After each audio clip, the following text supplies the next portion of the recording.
Բարևներ ժողովուրդ, ֆունկցիաներ վերադարձվող մի քանի արժեք։ Խնդիրը հետևյալն է։ Մուտքում ստանում ենք A ու B, ու մեզ խնդրում է տպել ես A-ն B-ի վրա բաժանելուց ստացվող ամբողջ մասը ու մնացորդը։ Ոսում այդ նույնն արը մի հատ A-ի B-ի համար, մի հատ A գումարած 1 B-1-ի համար, մի հատ A-1 B-1-ի համար։ Ըստ էության, սենց բան լիքը արել ենք,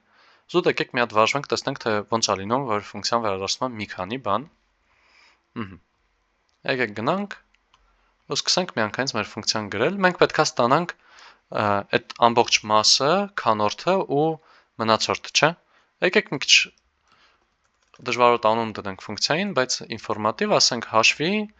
calculate, բաժանարարը, ներողություն, քանորդը, quotient անգլերենով ու մնացորդը, remainder։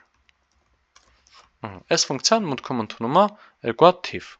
Եկեք իրանց ասենք x ու y օրինակ։ Հիմա, ինչ պետք է վերադարձնի ֆունկցիան, պետք է վերադարձնի, եկեք միանգամից return-ը գրենք, x-ը ամբողջաթիվ բաժանելու ստացվող արժեք, այսինքն x երկու հատ slash, երկու հատ text գից y, ու ոնց տեսանք տեսության մեջ, եթե ուզում ենք մի քանի բան վերադարձնենք, ստե մի հատ ստորակետ կդնենք ու կգրենք մի հատ էլ x մնացորդ y։ Հեսա կբզբզանք կտեսնենք ինքը ինչ անում, եկեք մի հատ մուտքերը կարդանք, եկեք թող մուտքում ես մեր an ու b-ն գա, an թող լինի int input ու b-ն int input։ Եկեք հələ դեռ ուղղակի մի հատ print անենք այս calculate եւ այլն a ու b-ի համար, տեսնենք ինքը ինչ է մեզ տալիս։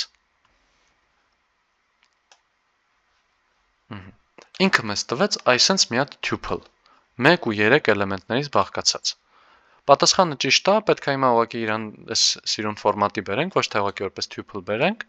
բայց սա մեզ հիշացում, որ երբ որ ստորակետով գրում ենք, այս ֆունկցիան ըստ էության մեկա վերադարձնում է մենակ մի հատ բան, մի հատ tuple, որի մեջ արդեն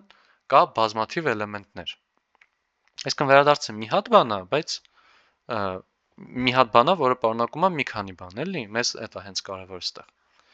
Հիմա ստեղ սա տպելու համար մենք ապագայում մի հատ շատ հարմար բան կանցնենք, բայց մինչև այդ պետք է հիմա իրան պահենք ինչ-որտեղ ու տպենք։ Կարանք ստեղ ասենք, որ այս առաջի քանորդը Q1-ը ու առաջի մնացորդը R1-ը հավասար են սրան, tuple-ի unpacking-ից ենք օգտվում, էլի։ Երկու էլեմենտ անոց բանա, կգրենք ստեղ սա կլինի առաջին էլեմենտը, սա կլինի երկրորդ էլեմենտը։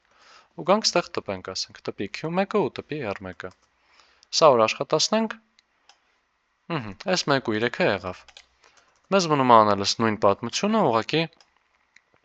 մուտքում դնելով ոչ թե A ու B, այլ մուտքում դնելով